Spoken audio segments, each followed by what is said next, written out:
एक आदमी ने दुनिया को वो दिया जो दुनिया के पास था ही नहीं, और दुनिया ने उसका नाम मिटा दिया।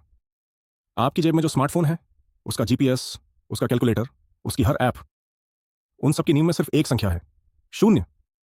ये शून्य किसी यूरोपियन ने नहीं दिया, किसी अरब विद्वान ने नहीं दिया, ये दिया था राजस्थान के एक शहर के एक इंसान ने, आज से 1400 साल पहले। उसका नाम था ब्रह्मगुप्त।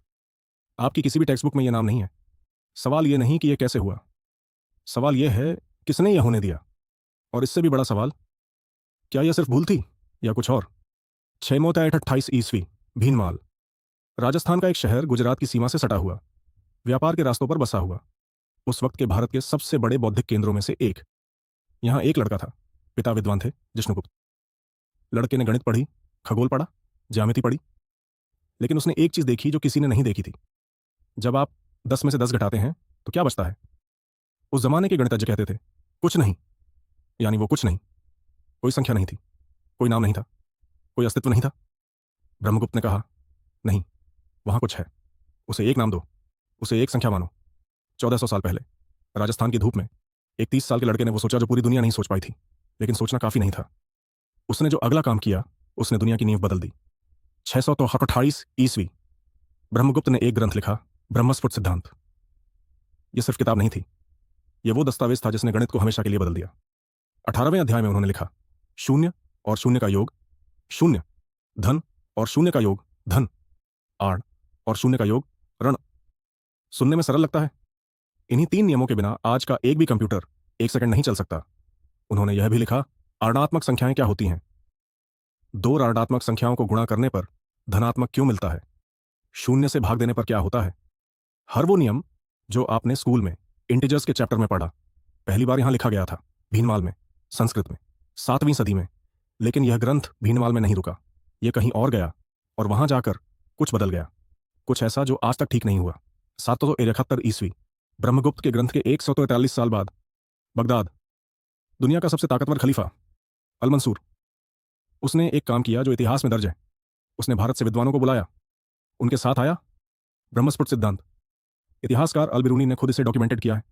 बगदाद के विद्वान अल फजारी ने इस ग्रंथ का अरबी में अनुवाद किया, नाम रखा जिज अल सिंधिंद। सिंधिंद यानी सिद्धांता का अरबी उच्चारण। यह ग्रंथ पूरे अरब जगत में फैल गया। 9वीं सदी में अल ख्वारिज़मी ने इसे पढ़ा। उसी आधार पर उन्होंने अपनी किताब लिखी, और उसी किताब से यूरोप ने एल्जेब्रा सीखा। ज्ञान पहुंचा, नियम पहुंचे, शून्य पहुंचा, लेकिन एक चीज नहीं पहुंची, ब्रह्मगुप्त का नाम। और यह सिर्फ भूल नहीं थी। 12वीं सदी, इंग्लैंड के विद्वान एडलार्ड ऑफ बाथ ने अरबी गणित की किताबों का लैटिन में अनुवाद किया। यूरोप में पहली बार शून्य पहुंचा। यूरोप ने पूछा, यह आया कहां से? जवाब मिला, अरब से। और इसीलिए आज भी पश्चिम में इन्हें कहते हैं अरेबिक न्यूमरल्स। अरेबिक न्यूमरल्स, वो संख्याएं जो आप रोज लिखते हैं, 1, 2, 3 और 0, जो असल में है इंडियन न्यूमरल्स।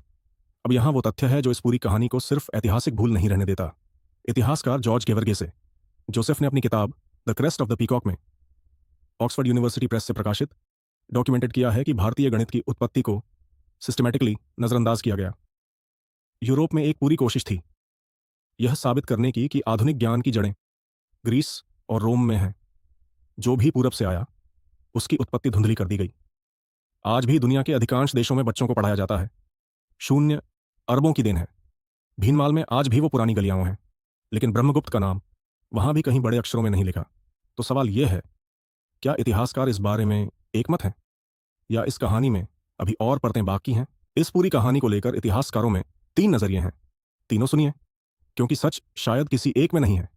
पहला, कुछ विद्वान कहते हैं यह जानबूझकर नहीं था, ज्ञान का प्रवाह उस जमाने में ऐसे ही होता था। अरब विद्वानों ने अपनी भाषा में लिखा, और ओरिजिनल सोर्स का नाम धीरे धीरे पीछे छूट गया। यह एक नेचुरल हिस्टोरिकल ड्रिफ्ट था, षड्यंत्र नहीं। दूसरा, जॉर्ज गेवर्गे से जोसेफ, किम प्लॉफकर जैसे स्कॉलर्स, भारतीय और पश्चिमी दोनों, कहते हैं कि यूरोप की साइंटिफिक रेवोल्यूशन के दौरान एक कॉन्शियस एफर्ट था यह साबित करने का कि सभ्यता का प्रकाश पश्चिम से आता है। इस कोशिश में जो भी पूरब से आया, उसकी जड़ें धुंधली कर दी गईं। तीसरा, और शायद सबसे जरूरी, कुछ भारतीय विद्वान कहते हैं दोष दूसरों पर मढ़ने से पहले जरूरी है कि हम खुद अपना इतिहास जानें। ब्रह्मगुप्त का ग्रंथ आज भी मौजूद है, संस्कृत में, डॉक्यूमेंटेड, डेटेड। साहित्य अकेडमी और इंडियन नेशनल साइंस एकेडमी ने इसके एडिशंस प्रकाशित किए हैं। कोई भी लाइब्रेरी में जाकर वेरीफाई कर सकता है। सच तीनों में थोड़ा थोड़ा है, लेकिन एक बात तय है जो डॉक्यूमेंटेड है, जो वेरीफाई की जा सकती है। शून्य को पहली बार एक इंडिपेंडेंट नंबर के रूप में डिफाइन करने वाले नियम ब्रह्मस्फुट सिद्धांत में लिखे गए थे 628 ईस्वी में भीनमाल में ब्रह्मगुप्त द्वारा। लेकिन अब एक आखिरी सवाल रह जाता है जो मुझे तब से परेशान कर रहा है जब से मैंने यह कहानी खोदनी शुरू की। जब 688 ईस्वी में ब्रह्मगुप्त ने ब्रह्मस्फुट सिद्धांत लिखा तब वो सिर्फ 30 साल के थे। 30 साल। आज जब कोई बच्चा कैलकुलेटर पर जीरो दबाता है, जब कोई प्रोग्रामर बाइनरी में लिखता है, जब कोई इंजीनियर किसी सैटेलाइट की ट्रेजेक्ट्री कैलकुलेट करता है, उन सबके पीछे एक श्रृंखला है। और उस श्रृंखला की पहली कड़ी रेगिस्तान की धूप में संस्कृत में लिखी गई थी। उनका ग्रंथ आज भी है, उनके नियम आज भी काम करते हैं, दुनिया की हर भाषा में, हर देश में, हर स्क्रीन पर। नाम भले ही टेक्स्ट बुक से गायब हो गया हो, जब भी आप जीरो लिखते हैं वह ब्रह्मगुप्त का हस्ताक्षर है।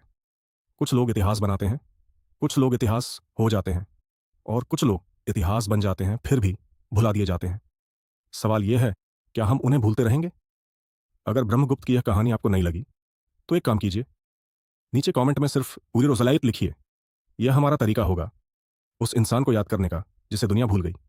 और अगर आप चाहते हैं कि ऐसे और नाम सामने आए जो टेक्स्ट बुक्स में नहीं है तो चैनल सब्सक्राइब करें। रहस्य कथाएं, हर हफ्ते एक नई कहानी। मिलते हैं अगली बार।